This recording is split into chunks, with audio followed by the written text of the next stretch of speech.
Matt Aguilar here from Comic Book, and today I have the pleasure of speaking to WWE superstar Bayley. How are you? Oh, I'm doing great, thank you. Well, congrats on all the success. It's awesome that you're moved over to Raw. We also have two additional women's titles in the mix, so it feels like the women's division is, better than ever. Always adding new NXT superstars as well. For you in 2025, what is the thing you want to see next for the women's division in WWE? Oh, man, I just want consistency.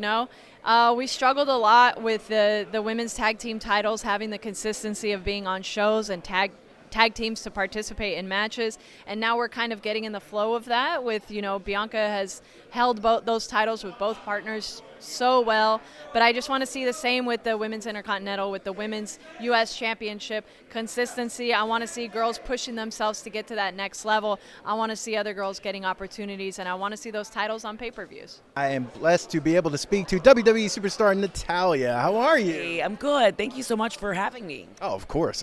You're amazing. One of my favorite people to talk to. And one of the things, with WWE 2K25 and with every 2K, obviously seeing the character model is a big deal. Now, I know you might not have seen this one yet just because they're still revealing things. But for you, what is the most important thing you want them to capture in every single game? Like, some people it's different with everybody. Some people it's the gear, some people it's the hair, it's a likeness. What is most important for you when the finished product is out and you see Natalya in the next game? I think just the gear has got, I love gear and I love wearing different costumes, and every piece of gear that I have tells a story, so the gear is super important.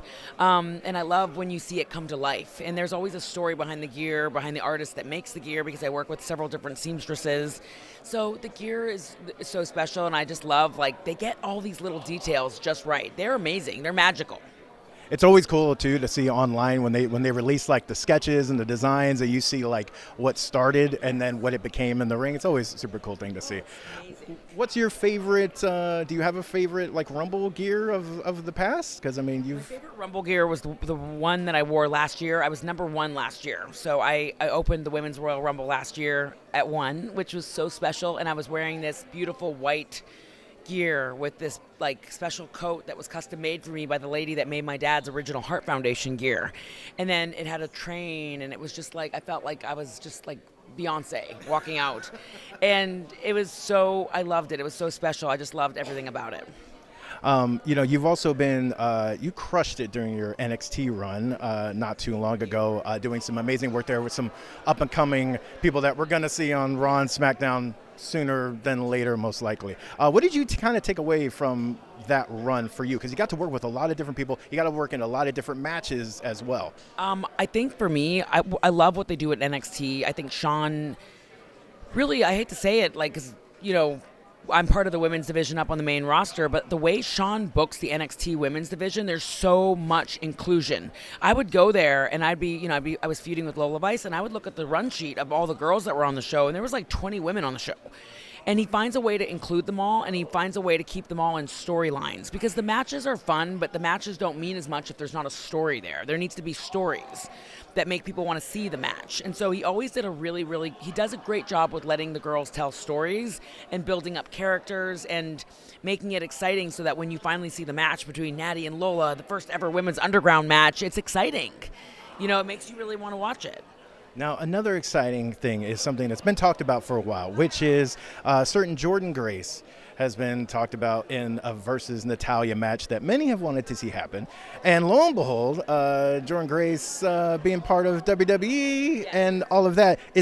Are we, this year, are we going to make that a reality? I would love to see that. Now that Jordynne Grace has announced that she's signed with WWE, I would love to see, I'd love to see her on the main roster. Of course, I'm lobbying for her to come to Raw so that we can have a match. But if she was in NXT, I would go to NXT.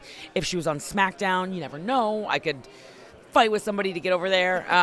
But yeah, I'd love to work with her. I think she's so talented. And she posted a photo the other day of herself from the past, where she didn't look like the way she looks now. And it was so cool because she's worked so hard to diet and lose weight and just tone up and to be her absolute best. She's really transformed her whole entire body because she's so passionate about this. And you see her early work in the ring and where she is now. She loves this. She's a student of the game. She loves wrestling.